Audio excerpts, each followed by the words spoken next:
So there's been a lot of reports about Anycolor giving their talents a revenue split of between 1 to 3% for merchandising, which does sound really low. However, what does that number actually mean? I combed through the financial data of both Anycolor and Cover Corp to compare, and it's not as bad as you think for your Oshi. Both agencies report their income per VTuber. NIJISANJI is on a graph, so I've taken a rough approximation of each NIJISANJI and Live earning about 75 million Japanese yen of revenue per quarter. For Hololive across all branches, yes, stars and ID included, it's about 200 million per VTuber a year, or around 50 million per quarter. I'm a journalist and I don't deal with numbers often, but some napkin math based off the approximate figures shows just how little merch sales matter. Hololive reports merch making up about 35% of their total revenue. The bulk actually comes across from streaming. NIJISANJI is much more reliant on merch, around 72.5%, but they have more members and that means more merch runs for anniversaries and birthdays. Both companies absorb the cost of a lot of merch making as one of their value propositions to talent, so logically they'll try and recoup that. Indie talents who do similar merch runs also suffer the same fate, often having to put up with extreme overheads and barely breaking even. Even the 1% revenue split on merch though, the talent is still bringing in a decent amount of money. NIJISANJI EM merch brings in about $4,000 USD a quarter for a talent,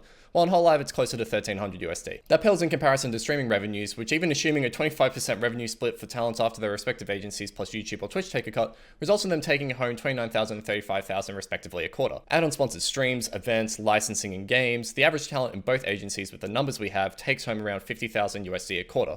This is all excluding any sort of salary too. Of course, these agencies are very skewed to the top. The top 30 talents in NIJISANJI make around 60% of all revenue, and the top 20 in Hololive have a similar split. But even at some low band estimates, getting into either one of these agencies can earn you a living off the bat. Can a revenue split of 1 to 3%, as is rumored, be improved on? Of course, but you have to take all of these numbers with a grain of salt and put them in context. No, your Oshi is not being extorted by your favorite agency, so put down the pitchforks.